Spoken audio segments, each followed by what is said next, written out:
Soyez les bienvenus, chers leaders, chers networkers, leaders, membres de différentes opportunités d'affaires, que sais-je, de compagnies de réseau marketing, de compagnies d'affiliation. Nous ne sommes pas là pour parler d'une entreprise quelconque, mais nous sommes là pour traiter d'un sujet très important. Ok, un sujet très important qui est le traitement des objections. Alors, pour ceux qui ont fait des écoles de commerce, on vous fera comprendre que lorsque des clients ou des prospects émettent des objections, ça ne devrait pas être vu de façon négative. Ça ne devrait pas être vu de façon négative. Vous-même qui êtes devant moi, quand on parle d'acheter une voiture, une télévision, vous avez une certaine peur de mettre votre argent dans quelque chose qui ne vaut pas la valeur de votre argent. Vous avez peur de faire le mauvais choix. Vous avez peur de dépenser de l'argent dans un faux truc. Par conséquent, un prospect qui s'inquiète et pose des questions, c'est parce que justement, il veut acheter qu'il s'inquiète. Donc, si vous, en tant que networker, commerçant ou commercial, ou parrain ou sponsor, vous prenez ça en mal, vous avez raté 50% de votre approche commerciale.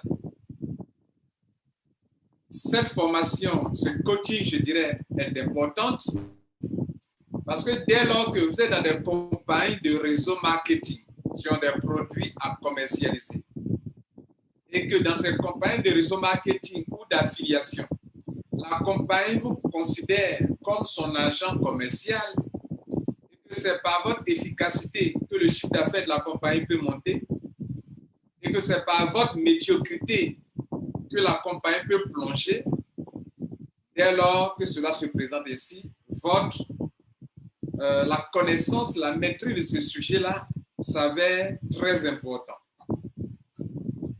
Alors, sinon, on dira, ça s'avère très important la connaissance de ce sujet. Et donc, j'aimerais vous entretenir sur quelques points qui ressortent très souvent dans nos prospections en tant que networker ou en tant qu'affilié. Vous découvrez une bonne opportunité pour une entreprise ayant de très bons produits et de services, en tout cas une entreprise réelle de marketing de réseau ou de marketing d'affiliation doit absolument avoir des produits ou des services. Et vous, en tant qu'apporteur d'affaires, vous estimez que les gens ont des besoins et donc vous partez leur recommander ce business-là. Soit c'est un besoin de source de revenus, la personne a besoin de quelque chose pour créer une autre source de revenus. Donc vous devrez aller vers la personne pour lui proposer ça. Ou bien la compagnie dans laquelle vous êtes a des produits ou des services que vous, votre business consiste à faire entrer des gens dans cette entreprise pour que dès lors que ces gens achètent, vous soyez rémunérés. Donc, même si vous n'êtes pas des commerciaux, ce qu'on appelle objection, ça va toujours vous suivre partout dans vos affaires. Pourquoi? Parce qu'il est toujours question d'être devant une personne, un être humain, qui, pour faire sortir son argent, va émettre les mêmes objections que les commerciaux rencontrent devant leurs prospects. Donc vous, même si vous n'êtes pas commercial, parce qu'un affilié ou un networker n'est pas forcément un commercial, parce que l'approche est différente. Les commerciaux ont une manière de travailler, ils n'ont pas besoin de travailler en équipe, mais en marketing de réseau, vous êtes obligé de travailler en équipe pour réussir, de créer une duplication. Le commercial peut être solitaire et réaliser des grands chiffres d'affaires. Alors que dans le marketing des réseaux, tu ne peux pas évoluer de façon solitaire. Ça, c'est une autre paire de manches. Un jour, nous parlerons en coaching du leadership. Parce que ça, c'est le leadership qui va nous aider à créer une équipe et à avancer. Mais ce soir, nous allons attaquer un sujet important qui est le traitement des objections. Donc, la question est la suivante. Comment traiter efficacement les objections en marketing d'affiliation ou en marketing de réseau? Nous rencontrons beaucoup d'objections. Si on vous demande tous les gars, dans la semaine ou dans le mois ou dans les 6 derniers mois, quelles sont les objections que vous avez rencontrées dans vos différents pays? Vous allez me bombarder de plusieurs types d'objections que les gens émettent. Donc, j'ai sélectionné quelques-unes de ces objections. Je vais citer et puis on va y répondre. Si à la fin de mon intervention, il y a quelques personnes qui souhaiteraient émettre, enfin, nous faire connaître une objection à laquelle elles n'ont jamais eu de réponse, des objections vraiment embarrassantes, alors on va aussi encore répondre à cela pour continuer à vous former sur ces sujets-là. Moi, j'ai ici recensé 8 objections et je vais les citer et je vais donner les réponses appropriées que vous devrez donner à ces personnes-là chaque fois que vous allez rencontrer ces genres d'objections.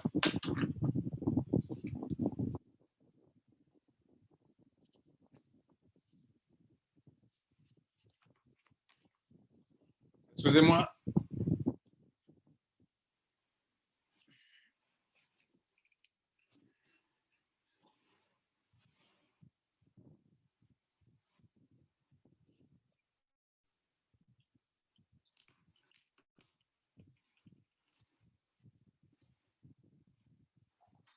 La première objection qui est vraiment générale partout, c'est que ces personnes vous demanderont, est-ce que ce n'est pas risqué? Est-ce que l'affaire là, ce n'est pas risqué? Voilà une objection. Alors, lui, il veut faire, mais il ne veut pas risquer son argent. Voilà. Est-ce que ce n'est pas risqué? Comment on peut répondre à ça? Je veux faire, mais moi, je ne veux pas faire les affaires qui sont des affaires risquées. Comment on répondait à ça? Comment on répondait à une telle objection? Je veux faire, mais c'est pas risqué. Vous voyez, non? Excusez-moi, j'ai mon éclairage qui déconne un peu, je ne sais pas pourquoi. Alors, comment on répondait à ça? Non. Est-ce que ce n'est pas risqué? Alors, l'erreur que vous allez commettre, c'est de dire que ce n'est pas risqué. Ça, c'est une erreur. Vous êtes en train de mentir. Et ça peut être aussi un piège. Non, la personne sait pertinemment que peut-être que la personne qui n'a pas d'affaires non risquées, mais elle veut tester votre honnêteté. Elle va vous demander, mais est-ce que c'est risqué? Et vous dites non, ce n'est pas risqué. Hein? Non, c'est trop sûr même. Là, tu es en train de lui prouver que tu es inexpérimenté, tu n'es pas expérimenté. Et si c'est quelqu'un qui sait qu'il n'existe pas d'affaires sans risque, parce que tu as menti déjà, la personne ne rentrera pas dans ton business. Parce que la personne se dira que toi, là, tu es en train de trop agrémenter. Tu es en train de mettre ton grain de sel sur l'affaire. Vous comprenez, non? Il sait que tout le reste, tu vas lui dire là. Tu vas corriger des choses, tu vas ajouter des grains de sel, dont la personne sait déjà que toi, tu n'es pas un homme de confiance. Et tu perds la confiance déjà de la personne. La personne dit, ça m'intéresse, mais est-ce que ce n'est pas risqué? Tu dois lui répondre en disant ceci. Monsieur, madame, vous le savez bien, il n'y a pas d'affaire avec risque zéro. Une affaire avec risque zéro, moi, je n'en connais point. Et vous le savez bien. Je lui dis ça. Et vous le dites. De même que, vous pouvez donner quelques images souvent. De même que c'est en voulant vivre qu'un jour nous mourrons. Il n'y a que ceux qui vivent qui meurent. Donc tu lui dis ceci. De même que c'est en vivant que nous mourrons demain. De même, dans toutes les affaires que vous allez faire, il peut arriver qu'un jour, vous perdez un peu d'argent. Vous ne perdrez pas toujours de l'argent, mais il peut arriver des jours où vous pouvez perdre l'argent. D'où l'image, monsieur, madame, c'est en vivant qu'on meurt. Ceux qui ne vivent pas ne meurent pas. C'est ceux qui vivent qui meurent. Donc, si vous voulez vous faire de l'argent dans les affaires, monsieur, il peut arriver qu'un jour, vous perdez de l'argent. Mais cette affaire dans laquelle moi-même je suis, vous savez, je ne suis pas venu pour jeter mon argent à la fenêtre. Donc, notez que cette affaire pour laquelle je suis devant vous, il n'y a pas de risque zéro. Mais moi, évidemment, je ne veux pas perdre mon argent. Donc, j'ai pesé quand même les quelques petits risques qui ne sont pas des risques, qui sont des risques mineurs. Et c'est pour ça que moi, je fais. Vous voyez, non? Comment vous l'avez pris? Quand vous le prenez comme ça, il sait que toi, tu es un homme logique, tu es une femme logique et que tu n'es pas là pour mentir aux gens. Mais comme tu te dis que bon, si je lui dis que c'est risqué, il ne fera pas. Non. Il faut lui dire qu'il n'y a pas d'affaire avec risque zéro. Et tu termines pour dire que toi-même, tu n'es pas là non plus pour jeter ton argent à la fenêtre. Toi-même, tu as déjà mis ton argent dedans. Voilà, je me suis inscrit. Voilà pourquoi il est nécessaire que vous me preniez le risque d'avance. Et monsieur, j'ai misé telle somme d'argent. Et je ne suis pas là non plus pour perdre mon argent. Et j'ai pris le risque parce que dans cette compagnie, le risque est mineur. Il n'y a pas grand risque. Ça, c'est vrai, de dire qu'il n'y a pas grand risque. Mais avant de dire à quelqu'un que le risque n'est pas élevé, tu dois dire vrai. Ne rentrez pas dans ces objections, ne concernent pas les affaires bidons dans lesquelles les gens rentrent, s'il vous plaît. Une remarque très importante. Ces objections que nous sommes en train de... Enfin, ces points, ces réponses que je donne, c'est lorsque toi-même, tu es sûr d'être dans même une bonne entreprise, où tu as vérifié que c'est une entreprise réelle, il y a une licence réelle, c'est une compagnie avec un personnel réel. C'est dans ce cas-là qu'on peut parler de cette manière. Vous comprenez? Donc, si vous parlez rentrer dans n'importe quelle affaire, ne faites pas de copier-coller pour dire que, bon, Lambert Kouassi a dit que si le client dit ceci, voilà ce qu'on doit donner comme réponse. Non. C'est lorsque toi-même tu es sûr que tu es dans une bonne affaire et que le risque n'est pas trop élevé que tu peux te permettre ces genres de propos. C'était la première objection. La deuxième objection, la personne peut... Une autre objection, c'est pas par ordre, hein, dit que j'ai déjà perdu de l'argent dans ces genres d'affaires dont je ne peux plus faire d'affaires. Dit que j'ai déjà perdu de l'argent dans ces genres d'affaires. Vraiment, je ne veux plus risquer mon argent encore. Ou je ne veux plus faire d'affaires. Vous voyez, non? J'ai déjà perdu mon argent dans ces genres d'affaires et donc je ne veux plus prendre le risque de faire encore des affaires. Si vous êtes un être humain, vous devez compatir en disant j'en suis vraiment désolé. Vous voyez, vous devrez compatir. Et vous dites vraiment, j'en suis vraiment désolé. Mais vous avez tort de penser ainsi. Vous comprenez, non? Vous lui dites, monsieur, j'en suis vraiment désolé. Mais, monsieur, vous avez tort de penser ainsi. Ou bien de décider cela. Monsieur, c'est parce que tu voulais avoir des enfants.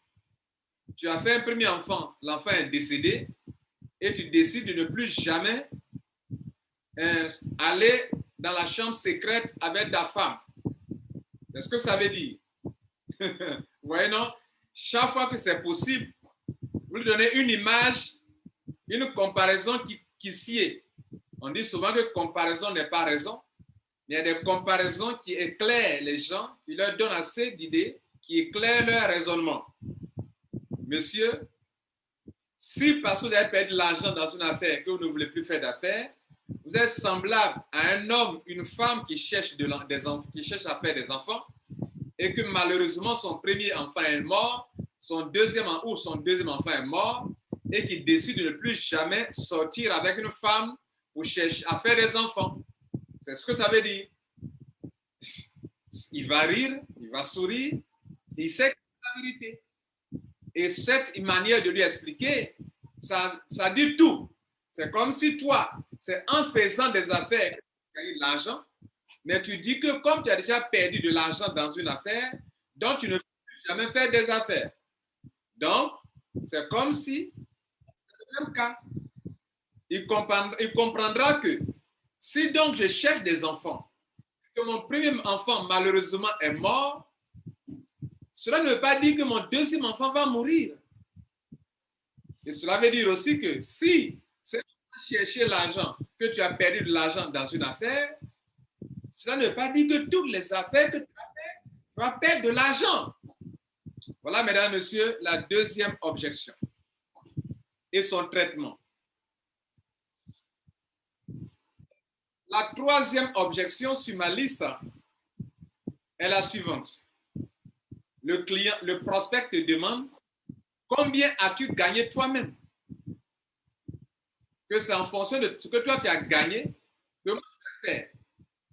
Et si malheureusement tu lui dis que je n'ai rien gagné, il va te dire que non, donc ce n'est pas rentable.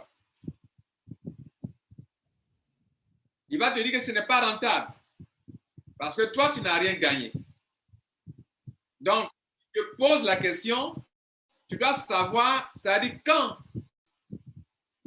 Vous savez, le traitement des objections, quand le client te pose la question, ça veut dire qu'il s'attend à une réponse qui va le réconforter dans sa position de ne pas faire ou de faire quelque chose. Vous comprenez, non? Il te pose une question et toi, tu dois savoir déjà à quelle réponse lui ici attend. Et donc, par rapport à cette réponse à laquelle il s'y attend, toi, tu dois prendre le contre-pied de ça. Donc, il demande combien as-tu gagné toi-même? Il veut dire par là que si toi, tu as gagné beaucoup d'argent, il va faire. Mais si tu n'as pas encore gagné beaucoup d'argent, lui ne fera pas. Mais c'est une erreur de penser comme ça. Maintenant, comment tu vas lui dire qu'il a tort de penser de cette manière? Parce que peut-être tu viens à peine de commencer. Tu as commencé aujourd'hui. Le lendemain, tu es parti le voir. Il lui veut s'appuyer sur ça pour voir si tu as gagné l'argent. Là, il va faire. Mais tu n'as rien gagné encore. Tu viens à peine de commencer. Donc, il a tort de penser de cette manière. Deuxièmement, il a tort de penser de cette manière parce qu'on peut être dans une affaire et toi qui es en train de lui parler, lui-même peut-être il est plus efficace que toi. Peut-être il sera plus efficace que toi pour réussir dans cette affaire dans laquelle tu es en train de présenter. Donc il a tort de se baser sur tes résultats. Peut-être que lui-même il est plus efficace que toi qui es en train de lui en parler. Donc c'est une erreur encore de considérer d'abord, de s'appuyer sur ce que toi, celui qui lui en parle a eu avant de s'engager. Comprenez? Et puis, donc par rapport à tous ces points-là, tu lui dis, monsieur, c'est une très mauvaise idée de t'appuyer sur mes propres résultats pour saisir une opportunité. Pourquoi? Parce que tu le mets à l'aise. Monsieur, c'est vrai, je viens de t'apporter une information importante, mais peut-être toi, en ayant cette information sur ce business, tu peux être plus efficace que moi pour gagner plus que moi. Donc, tu as tort de penser comme ça, de me demander mon résultat avant d'entrer. Et aussi, faut-il noter que, monsieur, faut-il souligner que moi, ton succès dans le business ne dépend pas de moi, mon efficacité, mais de toi, ton efficacité et de la rentabilité de la compagnie. Donc, j'aimerais, au lieu de s'appuyer sur mes résultats, On s'appuie sur ce que la compagnie propose. Donc, allons-y, changeons le terrain. Ne t'appuie pas sur moi, ni sur ce que je suis. Peut-être tu me vois misérable, je n'ai pas encore assez d'argent, mais je ne suis pas l'entreprise. Je suis même d'apporter une information. Donc, tu as tort. Concentrons-nous sur le plan business de la compagnie pour savoir si tu dois le faire, si c'est rentable pour toi ou si ce n'est pas rentable pour toi. Parce qu'en procédant de cette manière, tu te trompes à deux niveaux. D'abord, peut-être, je viens à peine de commencer et tu veux te juger mon résultat pour voir si tu dois faire ou pas. Ou peut-être que sais-tu, peut-être tu as plus de chance, que tu auras plus de chance pour réussir. Dans les affaires, la chance aussi existe, mesdames et messieurs. Tu peux tomber dans une bonne équipe où tu gagnes beaucoup d'argent parce que ton upline était un bon leader. Tu comprends? Ou tu peux tomber dans un réseau où toi-même, en parrainant par coup de chance quelqu'un qu'on n'a pas encore parrainé parce que tu es rentré au bon moment, tu parraines quelqu'un qui va lancer ton réseau dans le monde entier. Un seul filleul que tu as eu est un grand leader qui va lancer ton affaire, de sorte que tu peux gagner plus que celui qui t'a parlé de l'affaire. Donc, d'accord de considérer les choses sous cet angle. C'est un homme logique qui aime la vérité et qui sait que ce que tu dis est vrai. Quand tu vas présenter la chose sous cet angle-là, tu vas dire oui, on dirait que tu as raison. Parce que tu lui as dit que son succès dépend de lui-même, son efficacité, et peut-être il est plus efficace que toi-même. Il va avoir en toi de l'humilité. Bien, donc je peux gagner plus que toi. Ça, c'est un point fort pour toi. Quand il pense que, quand il sait, il reconnaît que dans les bons business, le filleul, le nouveau membre peut gagner plus que celui qui est rentré avant. Le nouveau membre peut gagner plus que son sponsor. Donc, dès lors que tu lui dis que, monsieur, ton succès ici dépend de deux choses. Un, de l'entreprise, de son plan business qui est rentable, et de deux, dépend de ta manière de travailler et non pas de ce que moi j'ai déjà eu. Donc, vous avez tort de voir la chose sous ce angle. Généralement, beaucoup de gens font ça. Toi-même, tu as eu combien? Toi-même, tu as eu combien?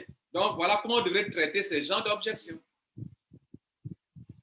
Il y a des gens qui viennent, ils sont bon, mes amis veulent rentrer, mais ils veulent voir combien j'ai eu. Vous n'allez pas vous laisser distraire par ces genres d'objections. C'était, mesdames et messieurs, la troisième objection. La quatrième objection, la personne dit, bon, c'est intéressant, mais moi, je n'aime pas les affaires où on parraine. Ouais, non, ça, on rencontre beaucoup ça, n'est-ce pas, les gars? C'est intéressant, c'est rentable, mais bon, tu sais, moi, les affaires où on doit chercher les gens, les affaires où on doit courir après les gens, ou les affaires où on doit parrainer les gens, moi, je n'aime pas ces genres d'affaires. Comment allez-vous répondre à ces genres d'objections? Bien. Souvent, beaucoup d'entre vous, vous ratez le traitement de cette objection. Vous ratez ça.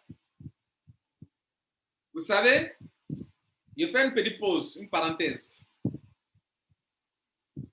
Si, souvent, vous êtes parti parler d'une affaire à quelqu'un et la personne a refusé, et puis moi, voici Lambert, ou d'autres leaders sont partis, on rencontre la même personne, puis la personne a souscrit, c'est pas parce que la personne n'aime pas votre texte. Ça dépend de ce que vous avez extériorisé quand la personne a émis des objections. D'où l'importance de ce que vous êtes en train d'écouter actuellement. C'est en fonction de ce que tu vas produire toi-même devant le client qui te bombarde d'objections. Il sait qu'il est en train de te bombarder, mais il veut peser s'il est en train de rentrer dans une affaire, une bonne affaire ou bien une fausse affaire. Quand je suis parti acheter ma voiture qui me coûte des dizaines de millions, ou bien des vingtaines de millions, je ne vais pas jeter mon argent comme ça. Je vais être par moments un peu négatif. Oui, on l'a tous été. Est-ce que ce n'est pas les gens de voiture dont le moteur, 2 ans après, le moteur lâche? Tu sais que ce n'est pas vrai, mais tu le dis quand même. Pour voir la réaction du vendeur. Est-ce qu'il reste serein? Est-ce que quand tu dis ça, il reste serein? Est-ce qu'il reste posé? ou bien il panique. S'il panique, c'est qu'on dirait qu'il y a quelque chose qui cloche. Et donc, le gars te bombarde d'objections, mais tu es là, tu titubes, tu paniques, il te regarde et dit non, il y a un vice caché. Il y a quelque chose qui ne tourne pas rond. Il y a quelque chose qui me cache. Le gars veut savoir si tu lui caches quelque chose. D'où les objections. Donc, revenons à l'objection. La personne dit, je n'aime pas les affaires où on parraine. Peut-être il a eu écho, certains de ses amis sont partis faire des campagnes de réseau marketing et le parrainage les a bloqués, ils ont perdu leur argent, selon eux. D'autres ont fait de l'affiliation à cause d'affaires de parrainage, ils n'ont pas pu parrainer, ils n'ont pas pu ouvrir leur binaire. Et donc, ils disent que l'affaire, moi, les affaires, on parraine là vraiment, ils ont raconté ça au bureau, ils ont écouté et ils ont compris que, bon, vraiment, donc lui, il n'a jamais fait d'affaires, mais il a écouté son ami. Vous voyez, non? Et son ami a raconté sa galère dans une compagnie de réseau marketing, donc il a entendu. Et puis, il a gardé ça dans son subconscient. Et il est là, et puis un jour, on vient lui parler d'une entreprise dans laquelle on doit parrainer. On lui parle d'une affaire dans laquelle on doit parrainer. Et dès lors que cela se pose comme problème, comme business, on lui pose ce problème, il se rappelle qu'en telle année, il y a un de ses amis qui a eu ce problème de parrainage. Donc, quand il a entendu parrainage, le verbe parrainer net, il a fait une liaison à la mauvaise expérience de son ami, ou bien lui-même. Il a été dans une entreprise, il n'a rien eu, et puis ses parents lui ont demandé, c'est parce que tu n'as pas parrainé. C'est parce que tu n'as pas parrainé. Tu n'as rien eu parce que tu n'as pas parrainé. Donc, depuis lors, on lui a chanté cette chanson. Donc, il a décidé que désormais, s'il lui doit rentrer dans une affaire, il faudrait qu'il sache que c'est une affaire où on parraine ou on ne parraine pas. Donc, il décide de ne plus jamais faire des affaires où on parraine. Mais, mesdames et messieurs, il y a une manière de répondre à ces genres d'objections. S'il te dit que je n'aime pas les affaires où on parraine, je dis bon, dis-moi plutôt que tu n'aimes pas réaliser des ventes. Je serai d'accord avec toi. Je reprends. Tu lui dis, dis-moi plutôt que tu n'aimes pas réaliser des ventes. Tu laisses un temps, un silence, mais tu n'as pas fini, hein? Tu laisses un silence. Et je reprends. Tu dis, dis-moi plutôt que tu n'aimes pas les affaires, tu n'aimes pas réaliser des ventes.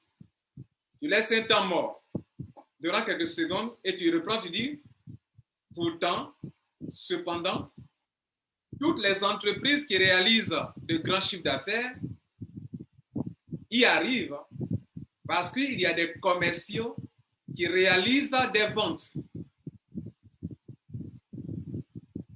Vous voyez, non? Vous voyez où l'emmener? Vous lui dites, dis-moi plutôt que tu n'aimes pas réaliser des ventes. Et tu laisses un silence. S'il veut parler, il dit non, je n'ai pas fini. Et tu dis, continue en disant que, notez cependant, monsieur, que si dans le monde entier, des entreprises ont une croissance, ont des chiffres d'affaires colossaux, c'est parce qu'il existe des commerciaux dans ces entreprises qui réalisent des ventes. En revanche, les compagnies dans lesquelles les commerciaux ne réalisent pas des ventes, ces compagnies tombent en faillite. Monsieur, c'est parce que des commerciaux réalisent des ventes qu'on paye les salaires dans les entreprises.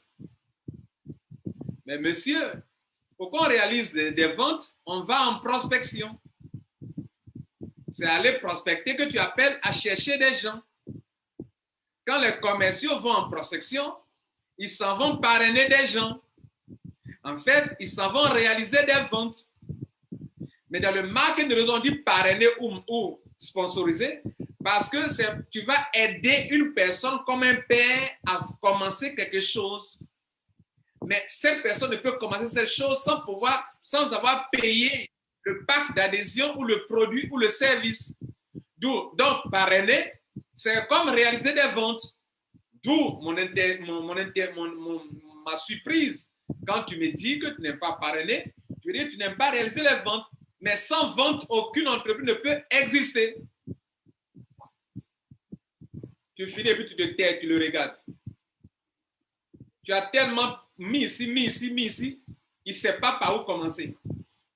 Je dis oui, en effet, tu as raison. Donc, parrainer, c'est vendre. Alors, je dis oui, sans les vendeurs, dans une entreprise, on ne peut rien faire. Dans laquelle tu te trouves là, si les commerciaux ne vont pas en prospection, toi, tu n'as rien, tu n'as pas de salaire. Vrai ou faux?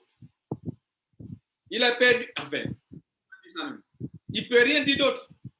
Et qui ne dit rien consent. Et si tu trouves qu'il est gêné, alors tu prends encore la parole pour le mettre à l'aise. Donc, tu vois, cher ami, donc le mot parrainer, c'est le fait de pouvoir attirer un client qui fait un achat. Et quand des clients réalisent des ventes, des clients font des achats, toi, tu es en train de réaliser des ventes. Mais dans le marketing de réseau, le terme, l'expression de vente, c'est parrainer. Et il va comprendre désormais qu'en fait, les gens ont mal expliqué quand ils parlent de n'aiment pas parrainer. Parce que lui, il n'a jamais eu le cas de figure, ou bien on a abusé tellement de ce mot parrainer, qu'on ne sait plus ce que c'est. Et on considère que parrainer, c'est aller chercher des gens, courir après les gens. D'où le côté prospection. Si les commerciaux ne font pas de la prospection, est-ce que vous allez avoir des salaires dans vos entreprises respectives? La réponse est non. Mais allez prospecter. Prends le téléphone. Allô, monsieur? Je suis monsieur Kwasi Lambert. Nous aimerions prendre un rendez-vous avec vous pour vous présenter nos produits. C'est quoi? Ça, c'est chercher des gens, c'est chercher des clients. Les commerciaux le font. Ils font de la prospection. Sans ça, aucune entreprise dans le monde entier ne peut payer des salaires à ses employés. Vrai ou faux? Monsieur, vrai ou faux? Il vous dira oui, c'est là. Vous avez raison. Vous avez gagné un point. Et ça, quand vous marquez un point, c'est très important en matière de vente ou bien de business. C'était la 4e objection qu'on a traitée. Pour vous qui nous prenez en cours, nous sommes en train de traiter 8 objections les plus importantes dans les marketing de réseau ou dans les marketing d'affiliation, c'est-à-dire les objections qui ressortent le plus souvent. Donc, on est sur le 4e. On attaque maintenant le 5e.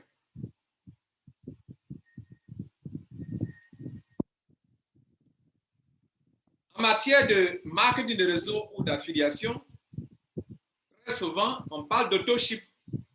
Autoship. Je donne un exemple. Il y a une compagnie qui a commencé en affiliation.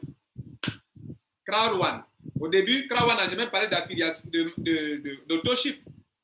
Mais à un moment, après un an, ils ont modifié leur plan et ils ont plus ou moins imposé aux membres que nous sommes l'autoship en te disant que si dans les 3 derniers mois, tu n'as pas fait d'achat, tu n'auras pas telle somme d'argent. Tu ne pourras pas participer à tel pourcentage des gains de la compagnie. Ça, c'est une manière ingénieuse de parler d'autoship, d'achat mensuel. Si toute personne qui ne fait pas d'achat ne retrouve pas une commission, c'est un achat mensuel.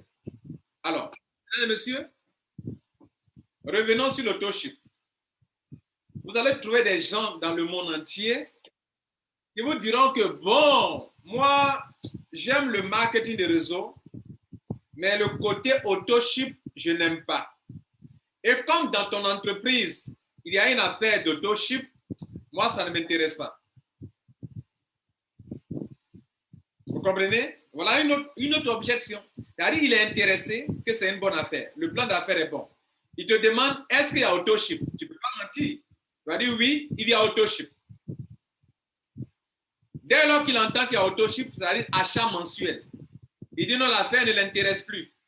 Parce qu'il y a autoship, lui, il ne veut pas faire d'autoship. Il ne veut pas dépenser de l'argent encore dans son argent qu'il gagne. Donc, lui, il n'aime pas les affaires d'autoship.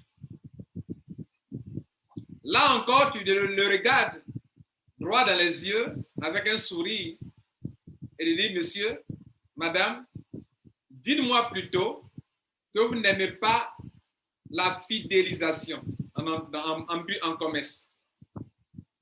Dites-moi plutôt que vous n'aimez pas les clients fidèles.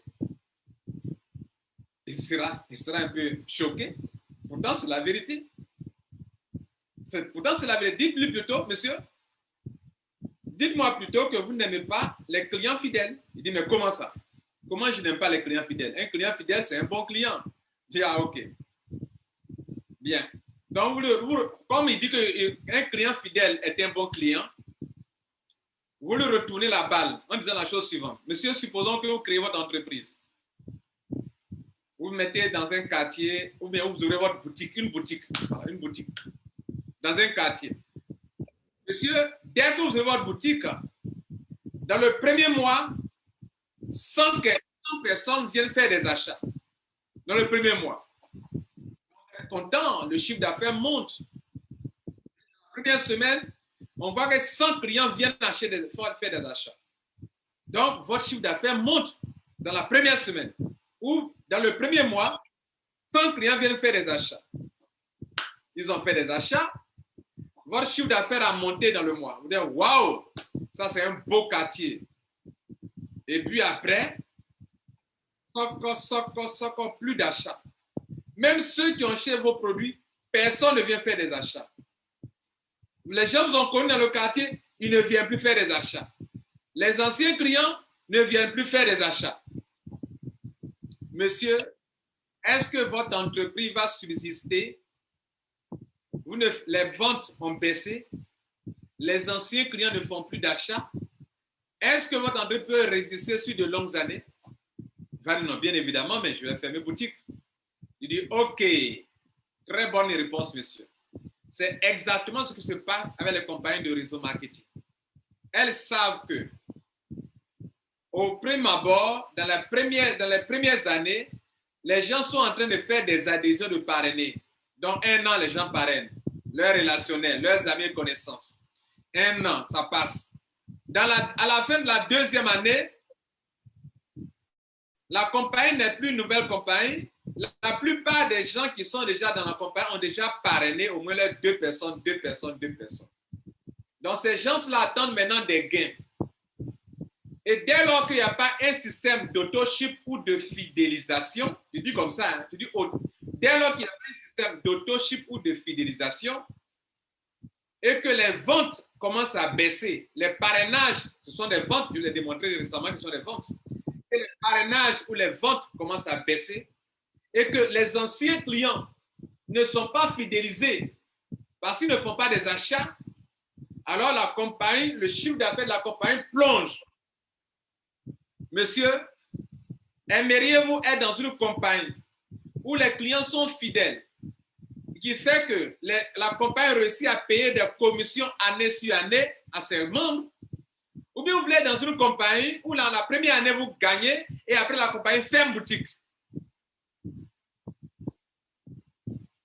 Quand vous lui aurez expliqué comme ça, vous dites que voilà pourquoi je vous ai posé la question en vous demandant, monsieur, vous aimez les clients fidèles ou bien vous les haïssez?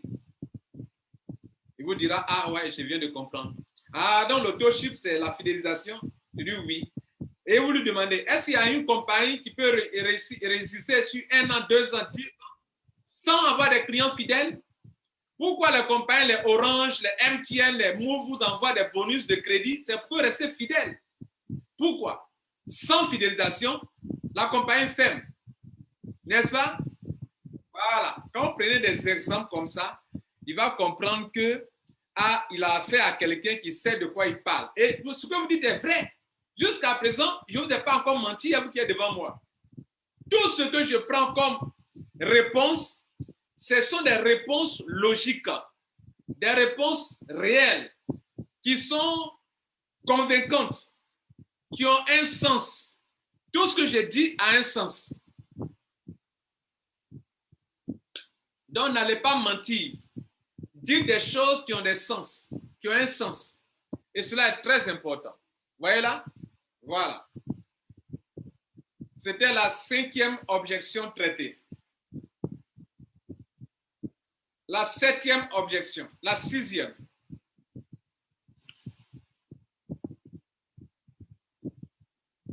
Bon, je me suis trompé, donc peut-être ça sera 7 puisque j'ai sauté un numéro, donc je vais faire 6. Alors que j'avais mis 7.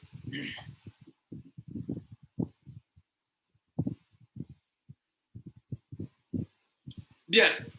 Vous tomberez sur une personne qui vous dira, comme objection, j'ai fait ce genre d'affaires dans le passé. J'ai parrainé 2 personnes, comme tu me dis ce qu'on doit parrainer, mais ils n'ont rien fait. Ils ont bloqué mon affaire. À cause de leur paresse, je n'ai rien eu. Ils ont bloqué mon affaire. Vous voyez, non? Vous avez une fois rencontré ce genre de personnes, non? Qui disent que les 2 filleuls qu'elles ont parrainées n'ont rien fait. Et ces 2 filleuls-là ont bloqué leur affaire. Waouh, je suis désolé. Monsieur, j'ai une question à vous poser. Ces 2 filleuls, est-ce que c'était vos propres enfants? Ou bien vos employés? C'est une question importante. Vous lui demandez, les 2 personnes dont vous parlez, vous dites n'ont rien fait. Est-ce vos enfants ou vos employés? Dans le réseau marketing, sont vos employés. Si ce sont vos enfants, dites-vous que vous n'êtes pas en train de faire, vous n'avez pas fait du marketing de réseau. Parce que quand vous rentrez dans un réseau, on dit d'ouvrir votre binaire. Vous mettez vos 2 enfants, mais c'est vous qui êtes encore là. Ce n'est pas, on n'est pas parrainé encore. Tous ceux qui mettent leurs enfants et qui ne ferment pas les 4 pieds de leurs enfants ne sont pas en train de faire du marketing de réseau. C'est eux-mêmes qui sont encore là. Je peux comprendre que quelqu'un ouvre son binaire avec ses 2 enfants, mais les 2 enfants ont 2 pieds maintenant. Et comme les 2 enfants ne feront rien, tant que le réseau n'est pas dans la main des gens extérieurs de la famille, tu n'as rien fait encore, c'est toi qui es toujours là. D'où la question, quand il dit que j'ai fait dans ça dans le passé, j'ai parrainé 2 personnes qui ont bloqué mon business parce qu'ils n'ont rien fait, c'est pour ça que tu lui demandes, ces 2-là, ce sont tes 2 enfants, mais ce sont tes employés. Maintenant, il dit non, ce ne sont pas ses enfants. Il peut dire aussi ce sont ses enfants. D'où la réponse qu'on a donnée là. Donc, monsieur, ce sont tes 2 enfants, vous avez eu tort de mettre vos enfants. Ou bien, quand vous mettez vos 2 enfants, vous aurez dû fermer leurs pieds. Là, on sait que vous avez parrainé. Mais tant que ça reste vos 2 enfants et que vous ne parrainez plus, vous n'avez rien fait. Il dit ah, il dit oui, vous dites oui. Maintenant, ça peut ne pas être ses enfants. Et il vous répond que non, ce ne sont pas mes enfants. Ce sont 2 amis que j'ai parrainés et qui n'ont rien fait. Vous dites, ok, j'ai compris. D'où la question. Vous demandez, est-ce que ce sont vos employés? Parce que monsieur, madame, dans le marketing de réseau, ceux que vous parrainez ne sont pas vos employés. Vous les parrainez parce que vous voulez leur faire du bien, qu'ils viennent découvrir un business. S'ils viennent et qu'ils ne font rien, vous n'avez pas à vous plaindre d'eux, comme s'ils sont là pour travailler pour vous. Ils sont là pour eux-mêmes. Donc, s'ils n'ont rien fait, c'est leur problème. Donc, monsieur, vous avez tort de dire que parce que dans l'entreprise A, vous avez mis 2 personnes qui n'ont rien fait, donc vous êtes découragé. Comme ça, vous ne faites plus ce genre d'affaires. Personne n'a bloqué votre affaire. Si les 2 n'ont rien fait, vous aurez dû chercher 2 autres clients. Et vous lui posez la question, monsieur. Quand vous créez votre entreprise, vous vous limitez à 2 clients? Quand vous créez une entreprise, vous vous limitez à 2 clients? Mais pourquoi diantre, dans le réseau marketing, quand vous avez trouvé 2 clients, vous avez baissé les bras, vous dites vous ne travaillez plus. Vous aurez dû continuer de trouver des clients encore. Parce que dans une entreprise, plus on vend beaucoup de clients, plus on se fait de l'argent. Pourquoi dans le réseau marketing, vous limitez à 2 clients? Non, parce qu'on dit c'est le binaire. Mais le binaire ne veut pas dire qu'on ne peut pas parrainer au-delà de 2 personnes. Tu peux parrainer plus. Ça aidera encore ton équipe, non? Là, il vient de prendre conscience qu'il a tort de mettre la faute sur des gens qui sont en bas de lui et qui ne sont pas ses employés. Et que chacun vient pour son propre business. Si vous mettez 2 personnes, vous ne les mettez pas pour qu'ils travaillent pour vous, pour qu'elles travaillent pour vous. Vous mettez les 2 personnes pour elles-mêmes leur bien. Et si elles ne font rien, que vous ne voulez pas dépendre de ces personnes, mais vous les outrepassez. Vous ne voulez pas dépendre de ces personnes, vous partez parrainer 2 autres personnes qui pourront vous aider à créer une équipe et avancer, à dupliquer. C'était, mesdames et messieurs, la 6e objection. Vous avez rencontré ce genre de cas.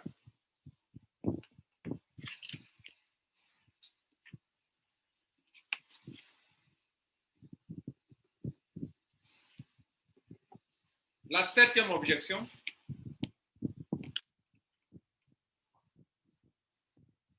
est la chose suivante. Monsieur, c'est intéressant, hein? Bon, le business là, tel que tu as expliqué là, vraiment, il n'y a rien à dire. Mais je ne peux pas rentrer pour le moment. Je vais aller en parler à mes amis. S'ils trouvent que c'est intéressant, là, je vais payer ma position. Vous voyez, non? Il dit, il va aller tâter le terrain d'abord. S'il voit que les gens, ça intéresse les gens, là, lui, il viendra payer. Mais s'il s'en va en parler à ses amis et que ses amis ne sont pas intéressés, là, il ne va pas payer sa position. Vous répondez quoi à un tel monsieur ou à une telle dame qui dit va aller d'abord observer si ses amis peuvent être intéressés par un tel business. Vous répondez quoi déjà? Quand c'est comme ça, première question, vous lui posez. Croyez-vous que vous saurez expliquer ce business à quelqu'un déjà? Croyez-vous que vous pourrez expliquer ce business à quelqu'un déjà? Je viens à peine de vous expliquer. Vous croyez pouvoir rendre exactement ce que je vous ai donné tout à l'heure à quelqu'un d'autre? Les gens à qui tu veux aller expliquer là, est-ce que vous croyez que ce qu'on vient de passer quelques minutes ou bien quelques 30 minutes, croyez-vous que ce que vous avez écouté dans la vidéo, de la conférence là, vous pouvez rendre exactement cela? Il va vous dire non, ce n'est pas évident. D'accord. Donc là encore, c'est un faux départ. Vous lui posez encore une question.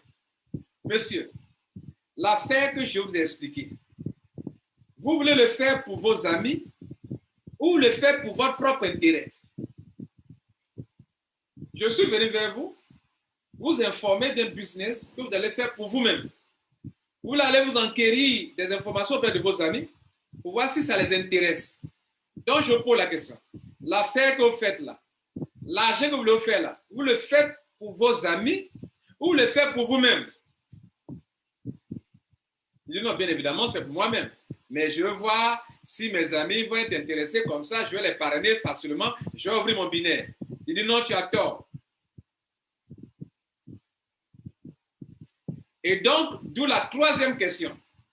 Monsieur, on ne monte pas son entreprise personnelle en comptant sur ses amis facilement. Faire le marketing de réseau, c'est être ton propre patron. Quand on est son propre patron, tes amis ne peuvent ne pas être avec toi. Mais si ils ne sont pas avec toi, ils ne partagent pas ta conviction sur ce business-là, donc tu diras que bon, comme j'ai voulu monter mon entreprise et que mes amis ne sont pas d'accord, qu'ils n'aiment pas ce business-là, moi-même là, je ne fais plus, je suis découragé. C'est ce que vous voulez dire quand vous dites que vous allez d'abord aller voir si vos amis vont accepter de faire ça avec vous. Parce que monsieur, madame, faire du marketing de réseau, c'est être son propre patron. Et puis faire le marketing de réseau, c'est avoir des clients qui consomment un produit, un service dans votre branche commerciale. Et la branche commerciale ne doit pas forcément être composée par vos amis. Vous pouvez avoir des inconnus. Comme dans une entreprise, ceux qui consomment vos produits et services ne sont pas forcément des gens que vous connaissez, mais des gens qui ont des besoins et que ce produit peut répondre à leurs besoins.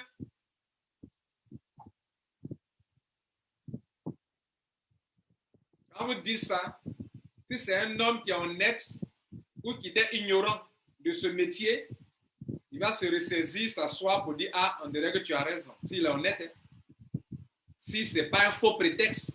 Parce qu'il y a des gens qui n'ont rien dans leur poche, ils ne veulent pas faire le business. Mais tous des arguments prétextes, tous des prétextes, là, ils n'ont rien. C'est-à-dire, il n'a rien, mais pas de dire que Joe, je n'ai pas l'argent. Hein. Mais il va trouver des objections là pour te faire promener. Vous comprenez, non? Donc, il y a des gens qui sont malhonnêtes. Il n'a pas l'argent pour payer, mais au lieu de te dire que je n'ai rien, il te fait tourner, je vais demander à la vie de ma femme, tout ça. Donc, il y a plein de choses qu'il fait dans le secret, il ne demande jamais la vie de sa femme. Mais pour ça, il faut que sa femme donne son OK. Ce n'est pas clair. Vous comprenez là? Donc, si vous trouvez que c'est quelqu'un qui est en train de vous faire promener, perdre votre temps, vous quittez devant lui. Voilà, c'est moi qui vous dis ça. Quittez devant lui. Ne laissez pas les gens perdre votre temps. Donc, vous avez des idées très logiques, des vérités très logiques, très convaincantes. Pour chaque objection, ne mentez pas. Soyez logique, soyez raisonnable. Et quand c'est raisonnable que la raison humaine accepte, il ne peut rien dire contre. D'où, jusqu'à présent, tout ce que je vous ai dit, tout est raisonnable. Il n'y a pas une objection que j'ai traitée avec une argumentation légère. À vous d'apprécier de toutes les façons. La huitième objection que vous rencontrez, la personne vous dira, mais je veux commencer, mais moi, je ne veux pas me faire parrainer par quelqu'un. Je veux pas que quelqu'un gagne l'argent sur moi. Je veux rentrer, mais je ne veux pas que quelqu'un me parraine. Vous lui répondez, je suis d'accord avec vous, mais dans ce cas, ne faites pas de marketing de réseau. Dans ce cas, cette affaire ne vous concerne pas. Et puis vous quittez devant lui. Que le marketing de réseau dit marketing de réseau. On crée un réseau de distribution. Le grossiste, demi-grossiste, détaillant, on crée un réseau pour couvrir un marché dans le marketing traditionnel. Dès lors que tu veux faire le marketing de réseau, tu veux te mettre en réseau avec des gens pour que via vous, la compagnie puisse couvrir un marché. D'où le nom marketing de réseau. Donc, dès lors que tu ne veux pas te faire parrainer par des gens, monsieur, ce business n'est pas fait pour toi. Donc, excuse-moi. Lorsque tu trouverais un business de ce genre, je t'en parlerai, mais tu ne peux pas rentrer sans qu'on ne te parle. Comprenez, non? Voilà. Ce sont des gens soit égoïstes ou qui trouvent que quand, par exemple, tu payes, il va payer tes 10 000 $, les 10% là que tu vas avoir sur lui là, ça lui fait mal. Donc, il est méchant de cœur d'abord. Donc, s'il est méchant de cœur, qui raisonne comme qu'il est sérieux, tu veux dire, si on doit le parrainer, que quelqu'un doit gagner l'argent sur son argent, il ne veut pas rentrer, c'est un gars qui est méchant de cœur. Parce que de toute façon, toi, ton argent ne diminue pas. On n'enlève pas sur ton argent. Tu as payé 10 000 $, tes 10 000 $ sont dans le programme d'investissement ou bien dans le business. Mais parce que le monsieur qui est venu t'informer, te donner l'information de cette entreprise, de cette opportunité juteuse, parce que cette personne va avoir 10 000 $, toi, tu n'es pas content. Et tu es contre. Et pour ça, tu dis qu'on ne doit pas te parrainer. Donc, tu lui dis, monsieur, je n'en peux rien, je n'y peux rien, donc ce business n'est pas fait pour vous. Excusez-moi, ou quittez devant lui. Souvent, quittez devant les gens. Souvent, n'allez pas commander une adhésion. Souvent, vous commandez l'adhésion. Pourquoi vous faites ça? Ne commandez pas l'adhésion. Dites-lui, faites comprendre à toute personne, moi, c'est mon raisonnement et c'est la vérité. Si vous êtes devant quelqu'un pour un business, ne soyez pas là parce que ne montrez pas la personne que vous voulez gagner l'argent sur la personne.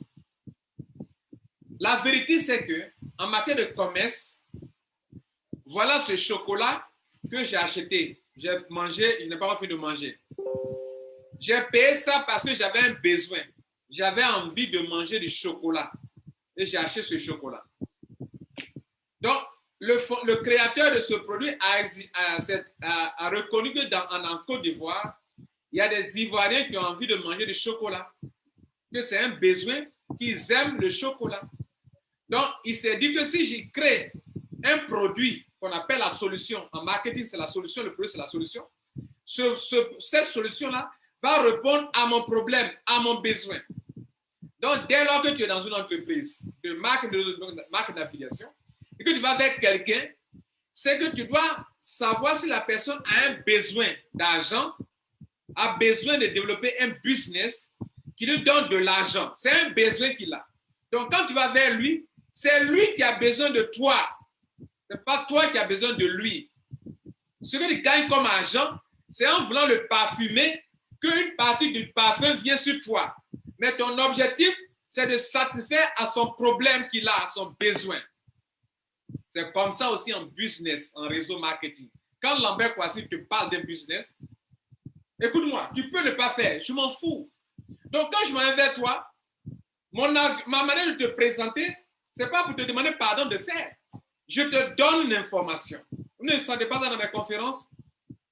Quand je fais mes conférences, vous ne sentez pas? Je ne suis pas là pour te demander pardon. Bon, tu sais, depuis que je suis rentré, je n'ai pas encore eu quelqu'un. Viens rentrer, tu vas m'aider à développer mon réseau. Comme tu es un grand leader, je vais payer pour toi.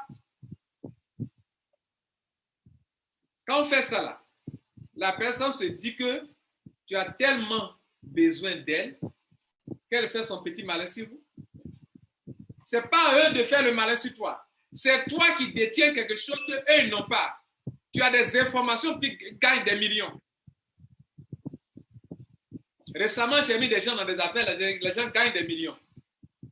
Ils pourraient refuser. S'ils avaient refusé, ils n'allaient pas avoir ces millions-là. J'ai mis des gens dans des affaires il y a fait 2 mois. Les gens gagnent des millions. Actuellement, où je parle. Mais écoutez, quand ils gagnent, c'est moi, ils donnent l'argent. C'est pour eux, non, ils sont contents. Il y a un qui m'appelle, il était très content. Il dit, ah, si l'affaire là dure des années, vraiment, nous, on va devenir milliardaires. C'est lui qui me dit ça. Mais il pourrait refuser. Hein. S'il refusait, il se faisait du mal à lui-même. Donc, s'il vous plaît, si quelqu'un vous dit que lui, il est comme ça, il dit, ok, c'est pas fait pour toi. Il faut quitter devant lui. C'est lui qui va t'appeler. C'était la 8e, la 9e. En fait, j'avais dit 10, mais c'est 9 parce que j'avais sauté un numéro. Donc, j'ai mal compté. Donc, la 9e et dernière objection des gens. Il dit que tous ces systèmes sont des systèmes pyramidaux où les premiers gagnent et les derniers perdent leur argent. D'autres ont fini par vous convaincre avec ça. Parce que vous avez vu que dans les systèmes de réseau, les premiers gagnent beaucoup d'argent vraiment. Et que souvent, d'autres ne gagnent rien. Donc, ils ont fini par vous convaincre, vous qui êtes dans la salle. D'autres, vous avez été convaincus par ça. Que ce sont des systèmes d'escroquerie, des systèmes pyramidaux. Bien. Et que lui, pour ça, il ne veut plus faire d'affaires. De ces genres d'affaires. Comment traiter une telle objection, mesdames et messieurs? Bien. Tu souris. Pour lui dire que tu es à l'aise avec une telle objection, tu souris. Un vrai sourire naturel. Hein? Et tu lui dis, monsieur, madame, vous savez quoi?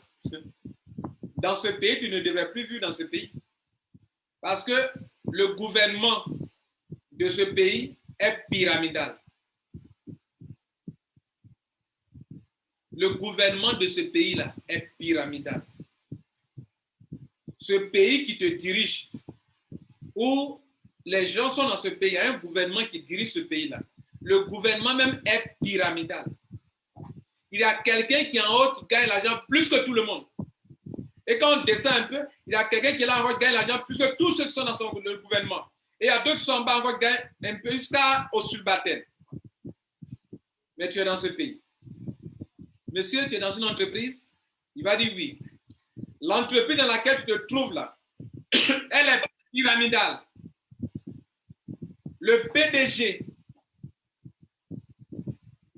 il y a un PDG qui était là, on l'a remplacé, on n'est pas dit prendre quelqu'un d'autre, on est venu vous parachuter au-dessus de vous. Il gagne l'argent plus que vous tous.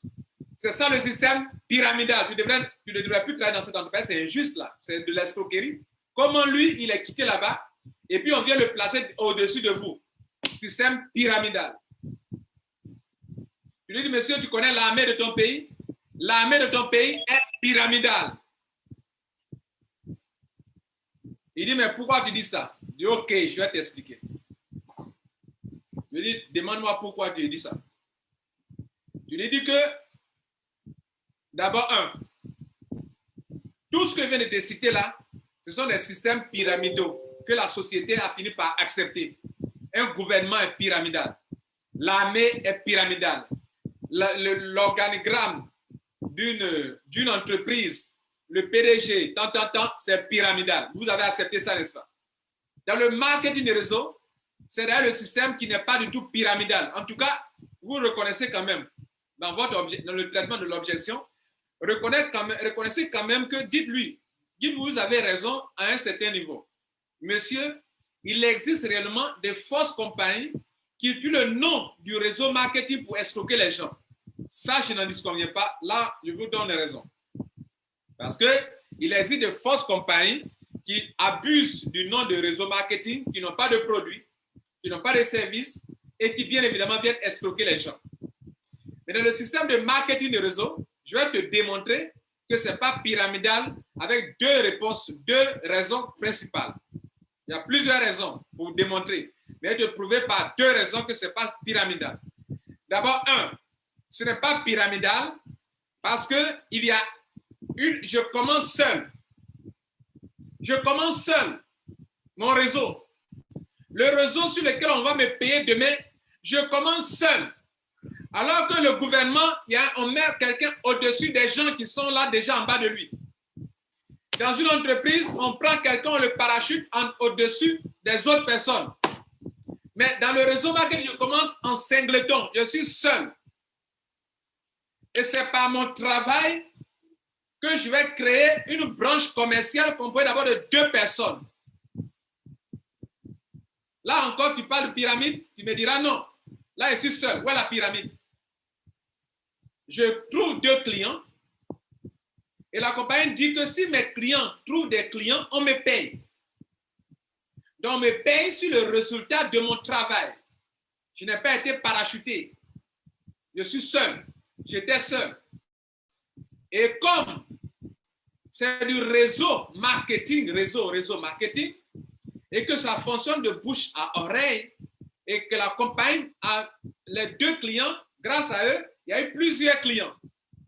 La compagnie estime que si un jour, je n'étais pas entré seul et que je n'avais pas trouvé 2 clients, on n'aurait pas ces centaines, ces millions de clients.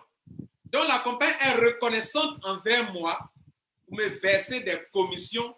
Parce que si un jour, je n'étais pas rentré dans Krawan, en Côte d'Ivoire, on n'aurait pas ces millions de personnes dans le réseau Côte d'Ivoire. Si un jour, je n'étais pas rentré dans Wozer, des Ivoiriens ne connaîtraient peut-être pas Wozer dans mon pays. Donc la compagnie est reconnaissante envers moi que c'est parce que je suis rentré que j'ai trouvé 2 personnes, qu'il y a eu ce monde-là. Donc elle est reconnaissante envers moi. Je n'ai pas de salaire. Je suis payé en fonction du chiffre d'affaires. Donc dès lors que c'est de mon équipe qui a ces centaines de personnes, la compagnie doit de me payer. Donc, ce n'est pas pyramidal. Celui qui vient de rentrer en bas de moi, s'il veut créer son réseau aussi, il commence aussi comme moi à 0, il construit son équipe et la compagnie payera cette personne aussi également. Donc, voilà la pyramide. Tu vois, c'est de l'ignorance. Les gens exposent leur ignorance. Non, ils ont entendu partout pyramidal. Quand tu parles des réseaux, c'est pyramidal. De l'ignorance. Tu leur dis ça, que monsieur, c'est de l'ignorance. Moi, je t'explique ce que c'est que le réseau marketing. C'est la première chose que tu dois lui dire. Tu dis deuxième chose, monsieur, deuxième raison. Ce n'est pas pyramidal parce que, monsieur, dans un système pyramidal, dès lors que de nouveaux clients ne rentrent plus, l'affaire s'arrête. Mais dans mon entreprise pour laquelle je t'appelle ici, on peut fermer. Des gens ne rentreront plus jamais, mais mon entreprise ne fermera pas. Tu sais pourquoi? Parce que, monsieur, il y a un produit. Mon entreprise a un produit. Donc, si tu dis, les 1000 personnes qui sont rentrées, personne ne rentre encore. Mais écoute, les 1000 personnes là, chaque mois, ils ont envie de s'essuyer, ils vont venir payer. et l'argent rentre dans l'entreprise. Ils vont consommer le produit. Ça là, ils vont prendre, ça a fini. Ils viennent encore acheter. L'argent rentre encore. Les nouveaux clients ne rentrent plus, hein, mais les 1000 clients, tu dis que c'était pyramidal, non? Donc, la pyramide se nourrit de nouveaux clients, de nouvelles personnes qui rentrent. Ici, il y a un produit. Tant que les 1000 clients qui sont déjà rentrés, personne ne rentre encore. Tant qu'ils seront en soif de ce produit et qu'ils vont acheter, moi, mon entreprise vivra.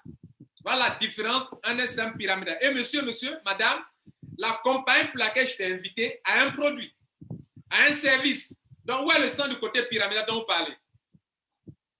Troisième raison, encore bonus, monsieur. Si tu rentres, tu crées ta branche commerciale, tu peux gagner l'argent plus que ton parrain. Il dit, ah, tu dis oui. Toi, tu peux gagner l'argent plus que lui. Donc, dans un système pyramidal, un nouveau membre ne peut pas gagner l'argent plus que son parrain. Mais dans ce business, puisque c'est en fonction du chiffre d'affaires réalisé sur les produits vendus que tu gagnes ton argent. Donc, si toi, tu parraines quelqu'un et que le fieur, là, lui, il est un grand marketeur et que sa branche commerciale génère plus de chiffre d'affaires, le pourcentage qu'on lui paye sur les produits achetés est plus colossal que ce que toi, tu reçois en tant que ton son. Quand tu finis de parler de tout ça, il va se rendre compte qu'il a affaire à quelqu'un qui sait de quoi il parle. Souvent, c'est votre ignorance qui fait que les gens ne vous écoutent pas. Parce que quand il met ici, tu lui démontres qu'il est ignorant. Et que ce qu'il dit là, ce sont des argumentations légères qu'il a. Des prétextes qui ne tiennent pas la route. Quand tu casses comme ça, tu casses. Il dit, bon, ton affaire là, c'est combien on paye? Il dit, ben, il y a des différents packs. Mais voilà, tu choisis ce que tu veux. C'est que c'est fini. Mesdames et messieurs, voilà, j'avais dit 10 raisons, mais voilà les 9 raisons principales, les 10 objections, pardon, que j'ai tenu à partager leur traitement avec vous, pour que ça vous donne quelques idées. Comme je le disais au début, peut-être, il y a des objections que j'ai oubliées ou que je n'ai pas, ou bien que j'ai minimisées. Si il y en a que vous avez dans la salle, partagez ça avec nous et posez la question pour que je puisse voir si je peux répondre à ça ou bien si d'autres personnes dans la salle peuvent répondre à cette objection. C'est-à-dire comment on traite ça. Je signale que nous ne sommes pas ici pour une entreprise quelconque. Nous sommes là pour parler de la manière dont nous pouvons traiter des objections dans une entreprise de marketing de réseau, d'affiliation, de compléments alimentaires, de quoi que ce soit. Voilà, je vous remercie. Merci pour votre attention. Merci beaucoup. Merci.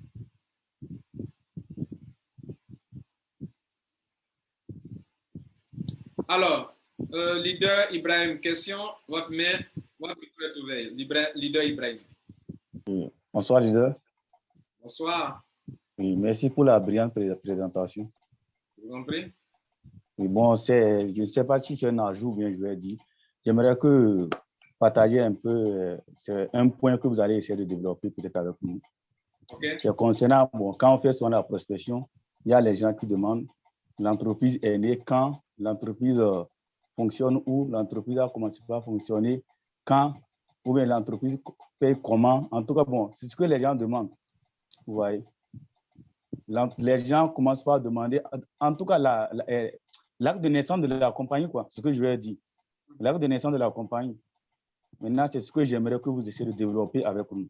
Parce que moi, c'est bien vrai qu'on a besoin de connaître vraiment quand est-ce que la compagnie a commencé par fonctionner. Mais en tout cas, bon, ce n'est pas quand même important pour moi. Si important pour moi quand même. C'est ce que j'aimerais que vous essayez de développer avec nous. D'accord. Merci beaucoup. Je vous en prie. Une très bonne remarque, mais vous avez tort de dire que ce n'est pas important. Vous avez tort de dire que ce n'est pas important. Écoutez, vous ne pouvez pas présenter un business à des gens. D'abord, vous-même, vous ne devrez pas rentrer dans un business sans avoir des informations précises sur certains points de la compagnie. Vous devez savoir, cette entreprise-là, d'abord, elle répond à quel besoin? Quel est son produit? Excusez-moi. Quel est son produit? Quel est son service? Ça, c'est important. Excusez-moi, je bois un peu d'eau. Excusez-moi. Vous ne pouvez pas rentrer dans une entreprise sans chercher à savoir c'est quelle entreprise, qui est le fondateur, quel est le siège, dans quel pays est le siège, est-ce que la compagnie a une licence, est-ce qu'elle a d'autres bureaux dans d'autres pays, elle a des bureaux dans d'autres pays, est-ce que c'est une entreprise qui ne se cache pas, réelle, les patrons se montrent, pourquoi ne se montrent-ils pas? Ont-ils un personnel? Qui sont les différents directeurs? Bien sûr, je ne vous demande pas, lors d'une présentation, d'aller dire tout ça là. Mais vous-même, vous devez d'abord vous assurer que c'est une bonne compagnie avant de mettre les gens dedans. Pourquoi? Parce qu'il y a des gens, par exemple, je prends mon cas. Il y a des gens, s'ils savent que je suis dans une affaire, ces gens-là ne réfléchissent pas. Ces gens se rentrent. Donc, dès lors que je sais que si je suis dans une entreprise, il y a des gens qui ne vont pas réfléchir, je fais très attention. Je ne rentre pas comme ça dans les entreprises. Je ne fais pas de conférence sur une entreprise si je n'ai pas des informations importantes, réelles sur la compagnie. Parce que je sais que je vais pousser des gens à peut-être risquer leur argent en faisant une vidéo. Des gens peuvent dire, bon, ils peuvent mettre leur argent dedans. Donc, je fais très attention. Vous aussi également. C'est tout à fait normal que les gens se demandent, c'est quelle entreprise? Où c'est situé? Quand a-t-elle commencé ses activités? Est-ce qu'elle paye les gens actuellement?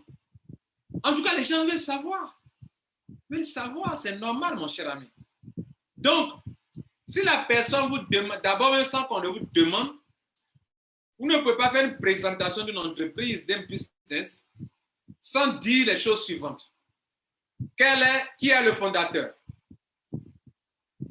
Où se trouve la compagnie? Leur business là, ça répond à quel besoin? Leur service répond à quel besoin?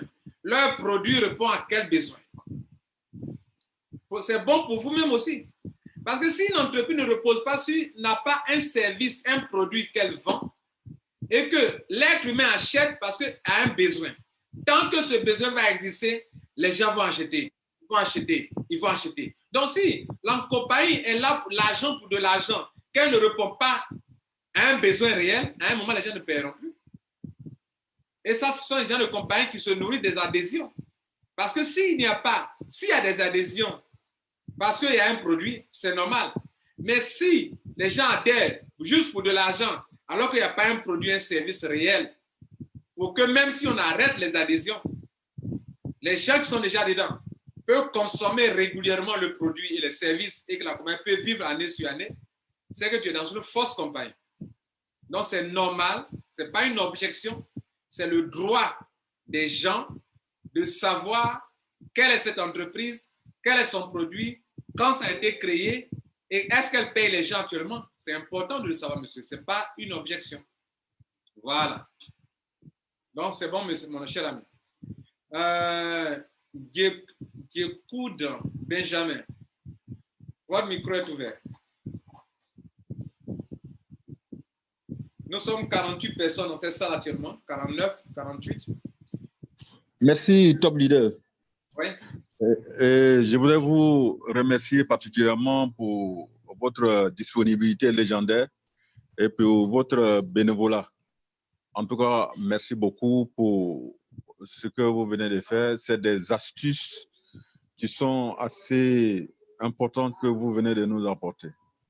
Et pour cela, je voudrais vous être reconnaissant. Merci beaucoup. Merci, leader. Pour ma préoccupation, c'est quoi? C'est que il y a des gens, et dès que tu commences à leur présenter effectivement un business, tout de suite, ils sont réactionnaires. C'est-à-dire, je n'en veux même pas, ne me parle même pas de ça. Je n'en veux même pas du tout.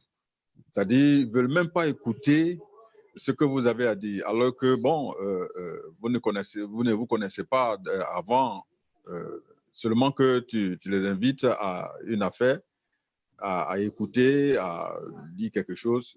Dis non, je n'en veux même pas, je n'en veux même pas. Qu'est-ce qu'on fait pour ces gens de personnes-là? C'était ma seule préoccupation. Je vous remercie. D'accord. Merci, leader. Alors, leader. Leader, mais là, tu auras tort de forcer. Pourquoi? Vous avez tort de forcer les choses. Parce que, comme je le dis toujours, moi, c'est ma philosophie. Je me suis rendu compte que beaucoup n'ont pas cette philosophie-là. N'allez pas vers les gens parce que vous voulez gagner l'argent sur les gens. C'est la mauvaise approche. Allez vers les gens parce que vous les aimez. Je souligne aimer. Vous les aimez et vous voulez leur bien. Et naturellement, vous les aimez. Vous voulez les voir réussir. Vous voulez les voir prospérer. Et dans votre ignorance, vous vous êtes dit que peut-être qu'ils ont un besoin que ce business peut combler, ou que ce produit peut combler, ou que ce service peut combler. Il y a trois choses, les gars. Soit la compagnie a un service, et ce service peut répondre aux besoins des gens. Vous, en tant qu'apporteur d'affaires, vous partez pour leur proposer le service. Peut-être c'est par rapport à ma formation de commercial que j'ai cette approche-là. Mais c'est la meilleure approche. Donc, quand on va avec quelqu'un pour proposer les produits d'une entreprise ou les services d'une entreprise, c'est parce que la personne on se dit que la personne peut-être a un besoin. Donc, on lui propose le service. Deuxième chose, soit ce n'est pas des services, mais des produits physiques. Donc, on estime que peut-être que dans notre ignorance, on se dit que la personne a besoin de ce service, de ce produit, et on lui propose. Troisièmement, ça peut ne pas être des produits ou des services, mais l'affaire elle-même répond aussi à un besoin. C'est-à-dire, je suis apporteur d'affaires. Quand j'apporte des clients à la compagnie, elle me paye. Donc, je me dis aussi que dans un monde où le coronavirus a cloué les entreprises, où le chômage est de plus en plus évident, peut-être que mes voisins, mes amis, veulent avoir une autre source de revenus pour se faire de l'argent. Dès lors que j'ai une entreprise qui paye bien, j'estime qu'eux aussi, ils ont un besoin d'argent et que ce business peut leur procurer de l'argent, peut les aider à se faire de l'argent. Donc, voilà trois cas de figure. Donc, c'est dans cette optique que je vais vers toi, pour ton propre bien. Pas pour moi d'abord, mais pour toi d'abord. Je t'approche pour te parler. Dès que je commence, sans m'écouter, tu dis non. Mais ça dépend aussi de l'approche aussi. Hein. Moi, tu peux m'approcher et puis tu veux forcer tout de suite à m'expliquer un business. Je dis, je n'ai pas le temps, ça ne m'intéresse pas, monsieur. Pas que je n'ai pas besoin d'argent, mais ton approche est déplacée. Dès que tu me rencontres, tu veux tout de suite m'expliquer ton affaire. Pourquoi? Tu ne me respectes pas. Tu ne me respectes pas. Tu ne respectes pas mon temps. Et beaucoup d'entre vous font ça. Dès que vous voyez quelqu'un en ligne, vous lui envoyez votre lien de parrainage. C'est quelle manière de fonctionner ça? Moi, je ne regarde pas. Et donc, souvent, si les gens ne vous écoutent pas, c'est pour deux raisons. Soit les gens n'ont pas besoin de votre affaire. Passez votre chemin. Soit les gens n'ont pas besoin de votre produit. Passez votre chemin. Soit les gens n'ont pas besoin de votre service. Passez votre chemin. Ils ne sont pas les seuls clients dans le monde entier. Il y a des seuls prospects. Même vous-même, vous avez ce même comportement. Quand vous partez au marché, les enfants qui produisent, tonton, il y a ça, il y a ça. Tu le repousses parce que tu n'en as pas besoin. Mais pourquoi pour vous maintenant, quand vous voulez parler, dites, ça ne m'intéresse pas. Vous voulez forcément que dites non, laisse-moi te parler. Non, la personne n'a pas besoin de ça. Passez votre chemin. Vous ne pourrez pas vendre quelque chose à quelqu'un dont la personne n'a pas besoin. C'est quand la personne a besoin que la personne s'y intéresse. Maintenant, la personne peut ne pas t'écouter parce que tu as mal procédé. Moi, je le fais souvent. On est sur WhatsApp et tu ne me salues même pas. Tu me balances tes liens, tes vidéos, aucune salutation. Je ne regarde pas. Je ne regarde pas. On est dans un groupe pour une affaire qui ne concerne pas l'entreprise B et tu partages les liens de tes affaires. Tu n'es pas sérieux. Je ne te considère pas. Tu es un homme médiocre. Je ne ferai jamais affaire avec toi. Parce que tel que tu as commencé, tu es désordonné. Moi, je ne travaille pas avec les gens désordonnés. Autre chose, il y a des gens qui ne travailleront pas avec vous parce que vous ne respectez pas leur temps. Leur temps est précieux. Le temps est plus précieux que l'argent. Je perds mon temps aujourd'hui avec vous ici. Je ne retrouverai jamais ce temps encore durant toute ma vie. Donc, ce temps précieux que je vous consacre depuis 1 heure de temps dans cette conférence, ce temps-là, durant toute ma vie, je ne retrouverai plus jamais. Mais l'argent, je vous donne de l'argent. Ces billets de banque, si je vous les donne tout de suite, que vous les prenez, ça là, je vous donne ça. Je vais avoir encore 10 fois ça encore dans toute ma vie. Je peux avoir encore 1000 fois encore. Alors que je vous ai déjà donné. Mais le temps, je ne retrouverai plus ça, jamais ça. Donc, il y a des gens, leur temps là, quand vous marchez sur leur temps, c'est que vous n'êtes pas sérieux. Donc, tu veux dire quoi par là? Si tu veux approcher quelqu'un pour lui parler d'un business, quand tu rencontres la personne tout de suite, ne saute pas sur lui comme sur un gibier. Il faut avoir le tact. Bonjour, monsieur. J'ai une très belle opportunité. Si vous le permettez, j'aimerais qu'on prenne rendez-vous. Et on va trouver un moment favorable où vous avez le temps de m'écouter et j'aimerais vous en parler. Ça, c'est une bonne approche. Mais vous rencontrez quelqu'un comme ça dans la rue ou comme ça et tout de suite, vous voulez que la personne vous écoute. Si la personne dit non, je ne peux pas t'écouter, vous êtes choqué, vous êtes étonné. Non, accorde-moi le temps. Mais il n'a pas le temps. Il n'est pas là pour ça. Voilà, mon cher ami, ce que je peux donner comme réponse. Donc, tu as eu 2 réponses. Soit la personne n'est pas intéressée, passe ton chemin. Soit tu as mal procédé, donc la personne ne peut pas t'écouter. Donc souvent, c'est nous qui commettons l'erreur et on dit non, les gens ne nous écoutent pas, nous ne savons pas aborder les gens. Nous ne savons pas prendre les gens. Nous ne respectons pas le temps des gens. Nous montrons aux gens que c'est l'affaire seulement qui est la chose la plus importante. On est sur WhatsApp, tu ne me salues pas, tu me balances les liens seulement. Tu me balances seulement. Je ne regarde pas. Je ne lis pas ton message.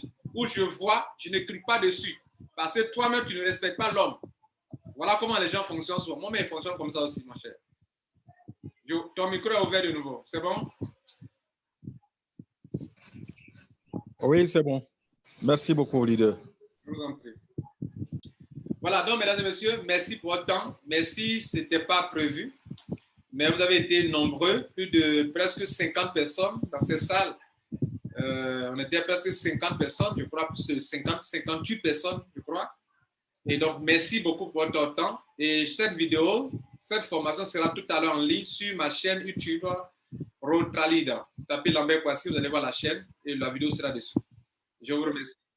Et ce que j'ai enseigné, n'apprenez pas ça par cœur, mais les idées, c'est ce que vous devez utiliser et être naturel.